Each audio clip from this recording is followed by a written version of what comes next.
Hi guys, this is Nia. By the time you're watching this video, I must be in Korea because I'm flying tomorrow. So very many things happened in my life, and it actually made me reflect how's life in London. And honestly, I didn't feel happy living in London at the moment. So let me give you a brief what happened. It's gonna be a story mainly about just Cho, not Nia Cho. A few months ago, last year, the baddest thing happened in my life, and only few people know about it, and I don't want to talk about it. And maybe I'll be able to talk about it in 10 years. I don't know, whenever I'm ready. And a month ago, right after I arrived in London, I heard another bad news. So I booked a flight to go back to Korea. And last week I was in Italy to finally have the holiday that I've been planning for a long time. It was a very fun time. I could finally get out of reality and do some things. And I received an email of warning from barista agency I work. I was working in one coffee shop and I received a very bad treatment. The owner was very offensive to me. I will not tell the cafe name or something like that. What I could do is just standing there like this, like a puppet, looking outside for 7 hours. Made only like 10 coffee. Yeah, what I did, I'm mostly cleaning. And I volunteered that to do it by myself because there's nothing to do and I didn't want to just stand there. And when I came back, I received a 1-star review. Decreased my overall rating tremendously. I submitted a dispute to a barista agency regarding like what's happened. The barista agency emailed me back that they had a conversation with the owner. They provided feedback of my bad attitude, lack of professionalism, usage of phone, everything. That's what I could get over it. While I was on holiday, I went to a ER in Italy because I had a serious bladder infection. If you have bladder infection before, you wouldn't know like how bad was it. It was the first time in my life and I don't want to experience it again, but now it's happening again. So it comes with like extreme pain and lots of blood. Obviously scared and freaked out because it's all happening in Italy, not even in London. But I was with an Italian friend, so I got to go to ER. ER was surprisingly supportive. They gave me a prescription in 5 minutes and I could go to the pharmacy nearby, get my antibiotics, and I could get better on the next day. And this, as you can see, I have serious rashes everywhere. Right? It's all over my body. This rashes start from my thighs, and I thought it was like a bed bug or bad kind of bug. But it started spreading so much during holiday, and when I came back to London, it got so much worse, and I woke up 10 times a night. I couldn't resist scratching it, even it's going bad and bleeding. So I wasn't work yesterday because I need to make money. I need to feed myself. I started work at 11 and I had to leave 2 hours later because I started feeling the difficulty of breathing. So I called the shop owner. I was alone in the shop at that moment. He was planning to come back in a few hours. So I called the shop owner that this happened.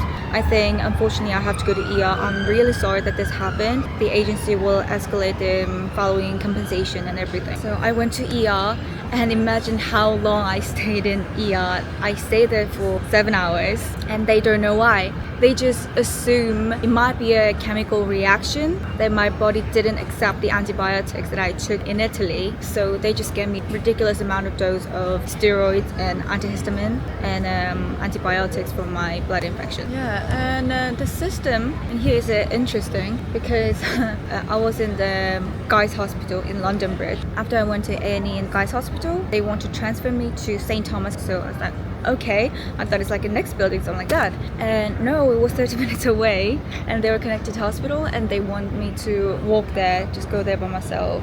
I can walk, obviously. Well, understandable. And I was in the St. Thomas Hospital for more hours and I saw a nurse like 2 times and doctor 2 times. Blood tests, so many tests. They don't know the exact cause. The time I received that diagnosis was 6:58 and the doctor told me I can give you the steroid pills now, but you need to come back in the next morning to receive antihistamine and more steroids cream because they don't have it.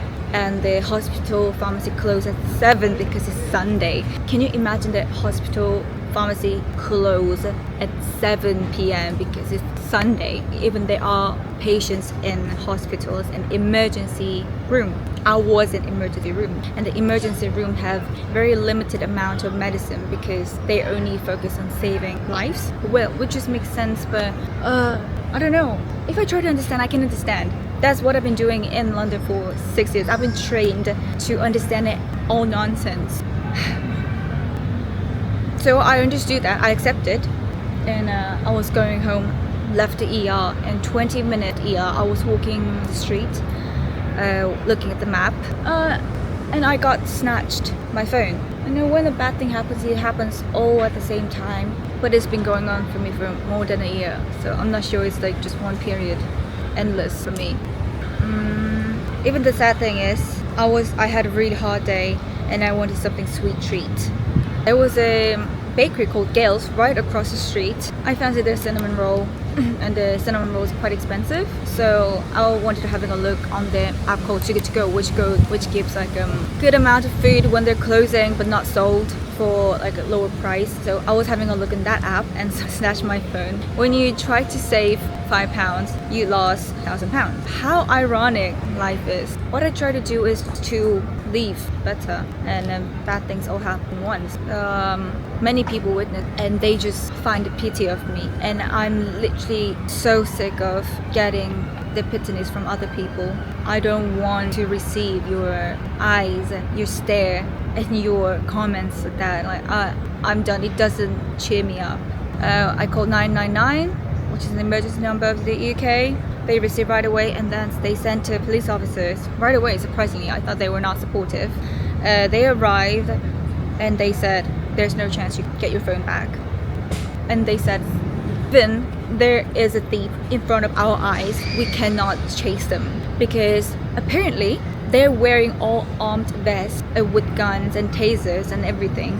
They cannot use it to human because they are not licensed. They are regular police officers, and they are licensed officers who are highly trained, and it costs tremendous amount of money. So there are only four licensed police officers in all of the borough, which is a big city, big amount of.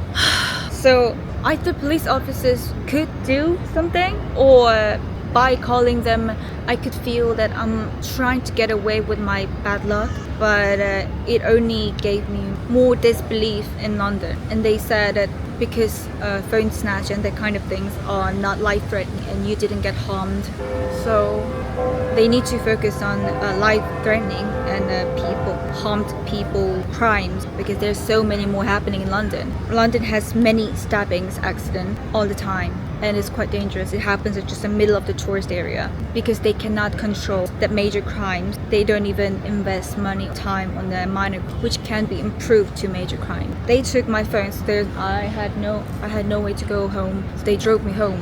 They drove me home with the police lights on and beeping, a ridiculous amount of speeding and things like they're chasing. But you know, they cannot chase anyone, and my situation is not that emergency. I saw so many police cars doing a chasing down the road, and I thought they're doing something major, but no, they're not. No, they're not. They look like they're doing something, but they're not.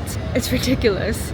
So I came home, I used my Find My, and I could see where is my phone. There's a literally police station 1 minute down the road, which is, you're lucky. This is a really good location, they said. And they left my house after taking statement.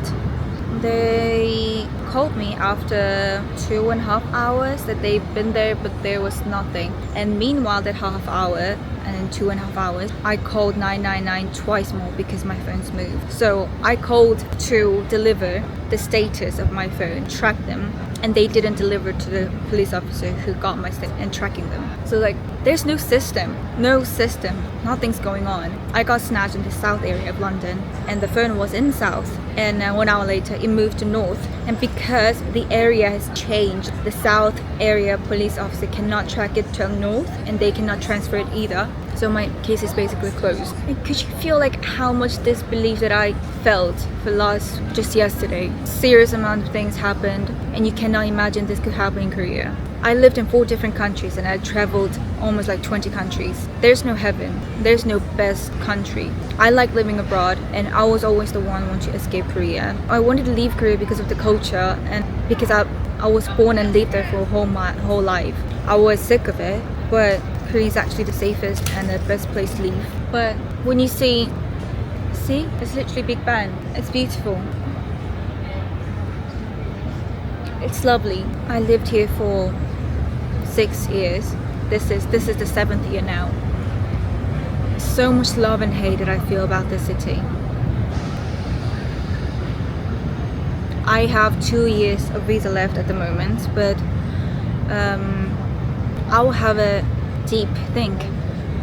I'm gonna take my time and think about it again. And personally, it's hard for me to leave London because all my YouTube subscribers and my audience recognize me as a barista living in London, and they love my identity, and that's how I achieve my career, how I make money and everything. So I know it's gonna be like drop down when I move to a different country. People think that I challenge easily and I'm brave, but I don't think I am brave enough. I've been living independently since I was 17, and maybe I became dull. I became dull of all situations. So that's what all happened in the past week, and I'll come back with the next video when I'm ready. Think about the reality. Reality is not easy. Thank you.